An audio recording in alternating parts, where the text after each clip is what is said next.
Welcome to Subramani. It takes a lot of foolishness and a lot of guts to go and argue against Warren Buffett. But I've done that pretty regularly. Now, one rule which Warren Buffett says is the most important rule of investing is do not lose money.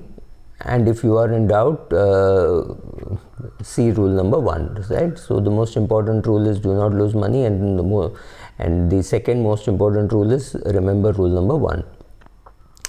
I do agree with that you should not lose money, but it is almost impossible to find an investor who has made some money or who has lost money to have to say that I have been in the market for 30, 40 years, 50 years and I have never lost money, right? So I think what Buffett meant was do not have a permanent loss of capital, which means do not put money into shares where there is a chance that you will lose capital. But let us look at it this way. How many of us put money into a share wanting to lose it? We don't put money wanting to lose it. We put money and we lose it. That is a different thing. Somebody may cut losses at 5%, somebody may cut losses at 10%, somebody may cut losses at 40%, and somebody may not cut losses at all, hoping for a recovery. Maybe they'll be averaging. But it is impossible to say you should not lose money, because there is enough evidence now that Buffett has lost huge amounts of money, at least in the recent past.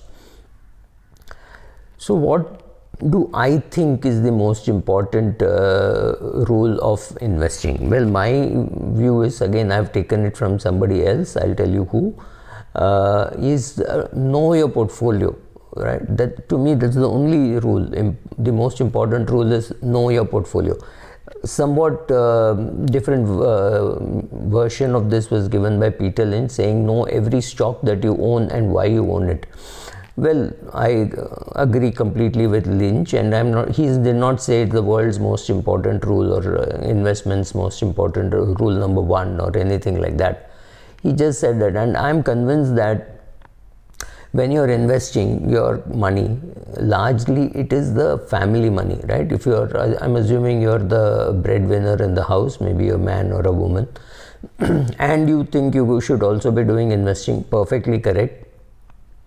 But it is a decision which should be done collectively, husband, wife, maybe children above 15. Because children should also know why you are buying a particular share or you're investing in a particular fund. Teaching the children the process of investing is more important than taking a term insurance. I tell this to people, you have taken 3 crore term insurance, is your job over? No, your job is not over. You have to teach your wife and children what to do with the 3 crores when they receive. Maybe there is a 10 lakh borrowing, maybe there is a 20 lakh borrowing. How to invest that money, what to do, how the existing investments will help. Teaching them is far more important. So you should know why you are owning a particular share. Maybe you want to sell it for your daughter's education or for your son's education or something like that, or for your old age. You should know why you are owning a particular mutual fund. Why are you doing an SIP in that fund? Why have you put an SIP in an US based fund? Why have you done an SIP in a bond fund, right? People should know why you're doing what you're doing, because we are not investing our money. We are not investing the money for ourselves. We are investing that money for the future of our family, for their security. So they should be able to know when to take it out. Should you withdraw from a bond fund for your expenses? Should you withdraw from an equity fund for your expenses? I am all for investing from withdrawing from an equity fund for your day-to-day expenses when the markets are booming. When the markets are not doing well, you should withdraw from your debt fund. These are things which are not going to be taught by anybody. Definitely not the relationship manager from the bank who comes to your house very regularly, right?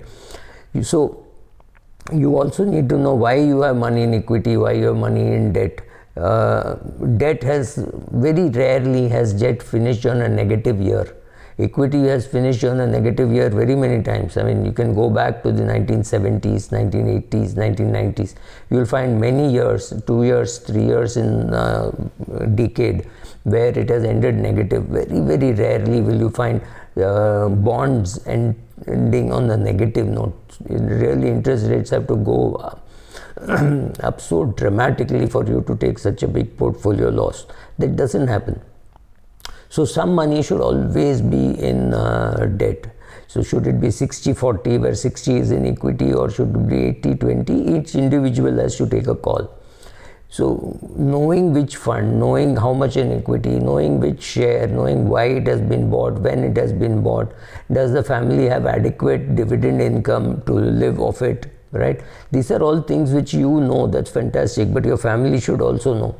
When there's a huge drawdown happening in equity, how you stayed steady, how you did not panic. You did not panic because you knew that you had enough dividend income, you had enough regular income, and you had money in debt funds, so which you could always withdraw. I am, for one, not a person who would ever take a risk in the debt fund. Take less risk in the debt fund, or take zero risk in the debt fund. Don't go beyond ultra short, maybe short term bond fund, nothing beyond that. You don't need those esoteric bond funds which the industry throws at you. Don't take credit risk, right? There is no need for you to take a credit risk fund. Just stick to these simple funds. The alpha between a credit risk fund and ultra short bond fund is not worth it. That alpha you try to capture in your equity. You don't need to capture it in debt. Don't need to take risk in debt. Take all the risk in equity. Put large cap, mid cap, small cap, whatever you want to do, but don't take any risk there, right? Largely we have a bond fund, and we add equity to improve the return so that the money lasts for the rest of our life. This is largely true for 99% of the world population, or 98.5% of the world population. There will always be a small portion of people who have more equity than is necessary to just beat inflation. I, for one, am in that category. Right, but I should know why I have equity, why I have debt, why I will withdraw from equity during good times and debt during bad times, why I will sell equity during good times and use that money for a vacation or buying a camera or anything of that stuff. The purpose of investing being known to the family, if you ask me, is rule number one. Also remember, largely we believe that in the longer run, equity will give better returns than debt, but this may not be true even for a 10-year period or a 15-year period. There would be a 10-year period when bonds have ended better than equity, but you may not have that. But if you have 60% in equity or 80% in equity and 20% in debt, and you are an earning person, then it does not really matter whether that portfolio for that period ended positive or negative. Don't get into a rat race of saying how much return somebody else got. You should be happy with your 80-20 or your 60-40 return. I am something like 90-10, right? I have more money in equity, and I've always had more money in equity, even during downturns of 2008 or March 2020. I've always been in equity. I never needed the equity, right? However, if you need money for withdrawal, which I will need sometime later when my income really stops, I may need to withdraw from my portfolios. Then I have to decide how much to withdraw from equity and how much to withdraw from debt, right? Knowing this is important. Communicating this is very important, right? So, and also remember that when you're explaining to your children or to your spouse and saying, we invest in equity because we get a risk premium, understand that risk premium also changes dramatically. During times when bond markets are doing well, the equity premium doesn't look attractive enough, and you might be tempted to say, let me get rid of equity and let me get into debt. But that is exactly the time when you should be doing the reverse. Equities are not doing well, bonds are doing well. It is time perhaps to reallocate.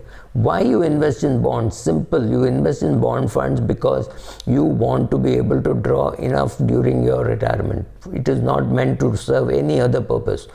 If during retirement you need to withdraw and that time your equity portfolio is doing badly, you should have adequate money in your bond fund for you to be able to withdraw.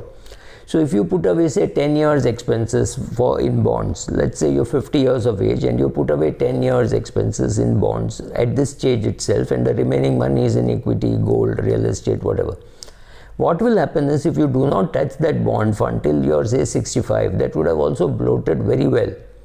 which gives you tremendous amount of comfort as to how much you can withdraw from a debt fund. Look, I have enough money in a debt fund now to be able to live the rest of my life, right? So do I need to withdraw? So largely we own bonds to be able to withdraw during bad times, when markets, equity markets are not doing well and you need to meet your day-to-day expenses, you withdraw from that. It is perfectly possible that you have enough dividend income, or then you're in a different position. I'm talking of those people whose budget is tight, who have 30 years expenses at the age of 60 to live for the next 40 years. For them, it is very important to know why they are in bonds. They are in bonds to withdraw during bad times. They are in equity so that when equity does well, they can remove some money from equity and put it into the bond bucket, so that there is enough money to be withdrawn during bad times. During good times, equity bucket is a good bucket to withdraw from, right? So whenever we talk of retirement bucket and talk of 1, 2, 3, 4 buckets, I personally feel that it is very good to withdraw from the equity fund when equity markets are booming, and withdraw from the debt fund when equity markets are not doing well.